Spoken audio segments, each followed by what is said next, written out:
આપણી અંદરની જે શાંતિ છે એનો સૌથી મોટો દુશ્મન કોણ છે ખબર છે?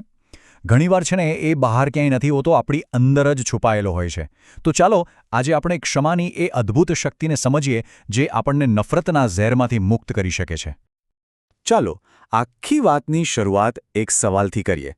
ક્યારે વિચાર્યું છે કે કોઈના માટે મનમાં ગુસ્સો કે નફરત ભરી રાખવી એ બરાબર કોના જેવું છે?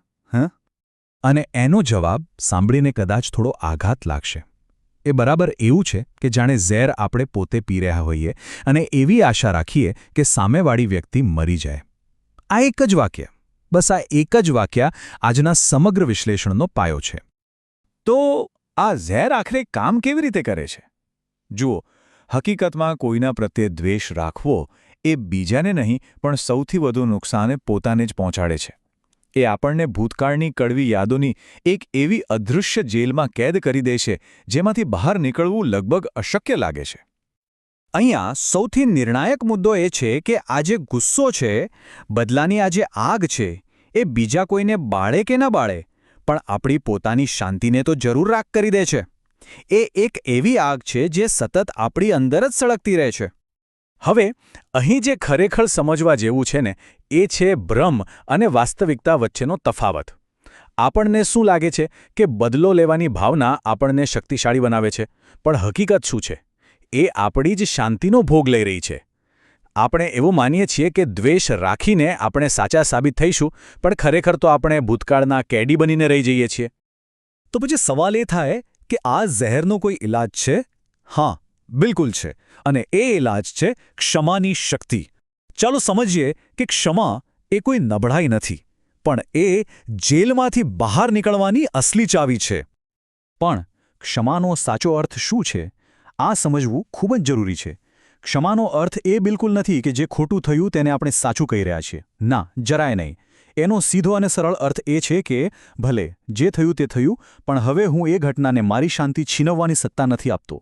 આ પોતાની જાતને પ્રેમ કરવાનો સૌથી મોટું પગલું છે, ખરું ને?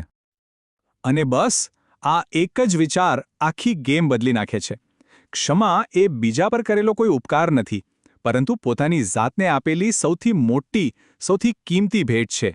જરા વિચારો, વર્ષોથી પીઠ પર લઈને ફરતા એક ભારેખમ વજનને એક ઝાટકે ઉતારી દેવા જેવું છે.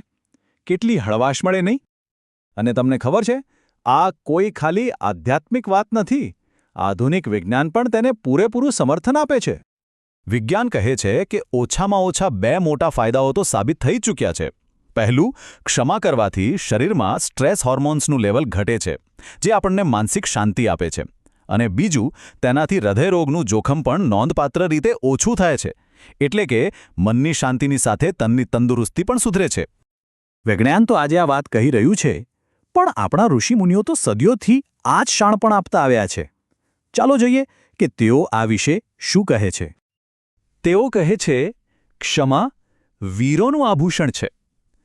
કેટલો ઊંડો વિચાર છે! આનો મતલબ એ છે કે માફ કરવા માટે બદલો લેવા કરતાં પણ ઘણી વધારે હિંમત અને વીરતા જોઈએ. બીજાની ભૂલોને ભૂલી જઈને માફ કરી દેવું એ જ સાચી મહાનતાની નિશાની છે. અને આ વાત તો તેનાથી પણ ગહન છે. નફરતથી નફરત ક્યારેય ખતમ નથી થતી. જેમ અંધારાને દૂર કરવા માટે પ્રકાશ જોઈએ, તેમ નફરતને મિટાવવા માટે પ્રેમ અને ક્ષમા સિવાય બીજો કોઈ રસ્તો જ નથી. ક્ષમા એક એવી પ્રક્રિયા છે જે આપણી આત્માને શુદ્ધ કરે છે, અંદરથી સાફ કરે છે. અને આ ઊંડા વિચારોનો સ્ત્રોત છે યુગઋષિ પંડિત શ્રીરામ શર્મા આચાર્યજીનું લખાણ, જે અખંડ જ્યોતિના નવેમ્બર 1970ના અંકમાં પ્રકાશિત થયું હતું. તો આ બધું સમજ્યા પછી હવે મનમાં સવાલ થાય કે ઠીક છે, પણ આ કરવું કેવી રીતે?